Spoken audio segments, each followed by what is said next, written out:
Assalamualaikum warahmatullahi wabarakatuh. Nama saya Zeret Ali Ibrahim dan hari ini saya akan menjelaskan beberapa hal tentang IT, lebih tepatnya tentang networking ya. Jadi, eh, sebentar. Di sini saya akan menjelaskan berdasarkan dari yang ada di modul ini. Oke, yang ada di modul ini.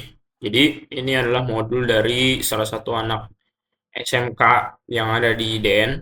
Dan hari ini saya akan menjelaskan atau mempresentasikan beberapa hal yang ada di sini. Oke, jadi mulai dari bab nol, introducing mikrotik, pengenalan kepada mikrotik ya. Jadi sejarah mikrotik ini, mikrotik pertama kali digagas pembuatannya pada tahun 1996 oleh dua orang hebat bernama John dan Ernest. Oke, jadi ini foto orang dari kedua orang yang buat mikrotik, dari teknologi mikrotik ini, dan kedua orang ini berasal dari negara Moldova, tepatnya di kota Riga. Oke, dan ini negaranya itu salah satu pecahan dari Uni Soviet. Namanya negara Moldova, dari kota Riga. Saya sebenarnya nggak tahu ya, kayak gimana eh, bentuk dari negaranya, tapi yang pastinya ini pecahan dari Uni Soviet. Dan kedua orang tersebut memulai sejarah mikrotik dengan membangun sebuah perangkat hasil dari perpaduan antara dua buah sistem operasi Linux dan MS-DOS. Ya, jadi dia itu membangun ini perangkat lewat kombinasi dari dua buah sistem operasi dari Linux sama MS-DOS.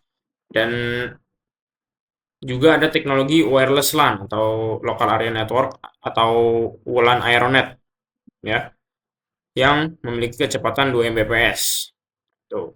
LAN, wireless LAN atau LAN memiliki kecepatan 2 Mbps.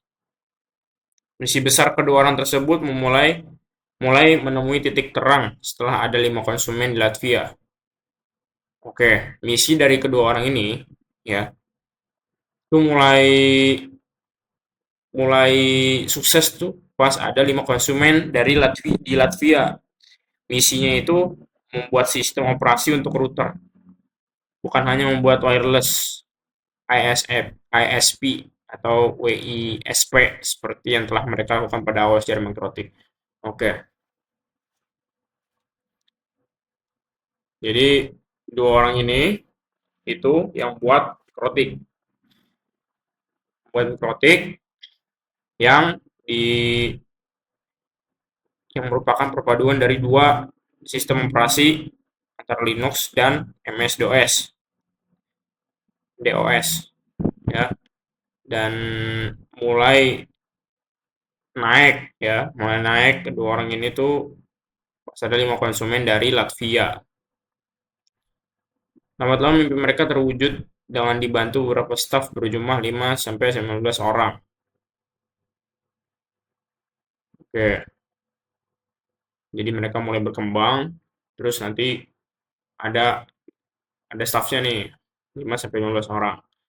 Di sini mereka menggunakan mouse mikrotik untuk router tersebut menggunakan Linux. Linux dengan kernel 2.2 adalah yang mereka pergunakan pertama kali untuk membangun mikrotik. Oke. Dan Linux dengan kernel 2.2 ini tuh sebenarnya adalah salah satu rilis lama dari kernel Linux yang diumumkan oleh Linus Torvalds pada Januari 1999. Jadi kernel ini tuh inti dari sistem ya, sistem operasi Linux yang kernel ini. Fungsinya buat ngatur komunikasi antara perangkat keras sama perangkat lunak. Jadi itu ya, apa, sistem operasi untuk mengatur komunikasi. Selanjutnya, eh skip aja ya.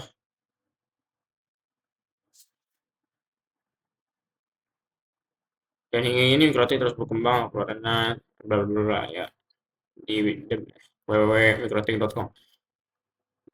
Rekap infonya ini tadi udah jelasin. Sekarang masuk ke bab produk-produk mikrotik. Nah, mikrotik ini ada dua jenis. Dua jenis produk. Itu yang pertama mikrotik router OS, mikrotik sama mikrotik router board. Jadi mikrotik OS ini tuh sistem operasi pada perangkat mikrotik berbasis Linux dapat mengubah PC menjadi sebuah router yang handal. Berisi fitur-fitur router seperti routing, hotspot, firewall. Oke, ini tuh jadi router OS ini tuh dia perangkat lunaknya ya, yang digunain buat konfig, konfig sih eh, buat mengakses lah. Jadi dia basisnya itu berbasis Linux, terus bisa ngebuat laptop kalian ini menjadi router router pintar. Dan dia punya banyak fitur seperti routing, hotspot, firewall, lain-lain, wireless. Dan di sini ada mikrotik router board. Nah, di ini tuh perangkat hardware-nya. Hardware ini itu perangkat yang benar-benar bisa kita pegang, yang bisa kita pegang, yang ada wujudnya, menggunakan router OS sebagai sistem operasinya. Jadi kalau mau mengoperasikan ini router board harus ada juga yang namanya mikrotik yang ada namanya juga router OS, which is adalah salah satu perangkat lunak buat mengakses router board ini. Dan menggunakan router OS sebagai sistem operasi tersedia mulai low end sampai dengan high end router.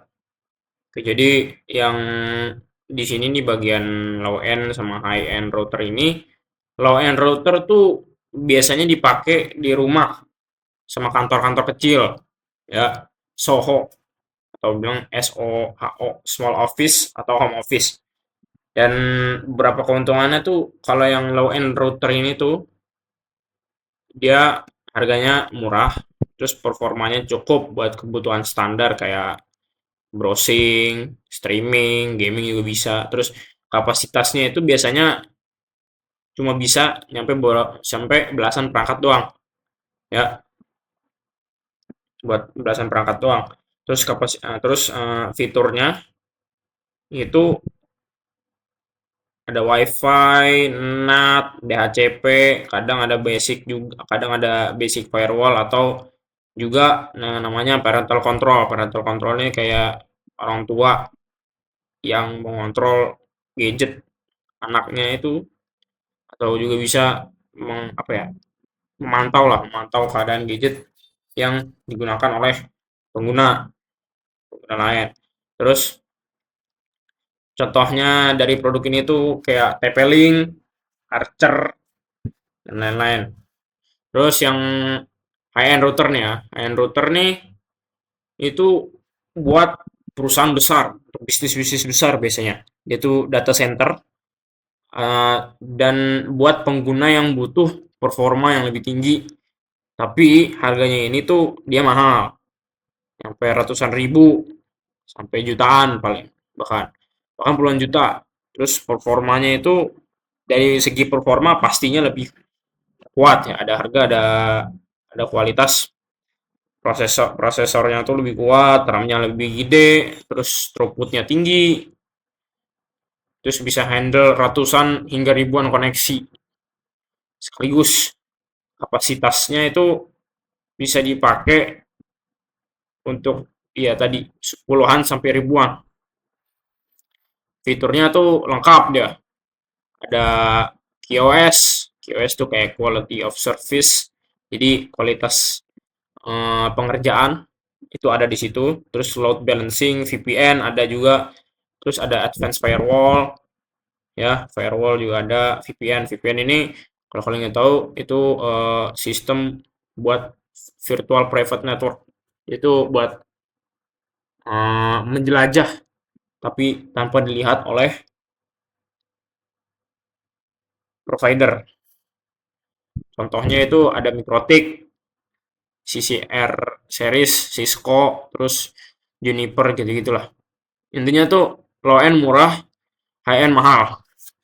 Tapi ada harga, ada kualitas. Ya. Terus selanjutnya ada tipe rotor board. Seri sebuah rotor board ditentukan oleh arsitektur hardware-nya dan pemasaran produknya. Seri rotor board Mikrotik memiliki sistem penomoran tertentu. Jadi ini nomor-nomornya.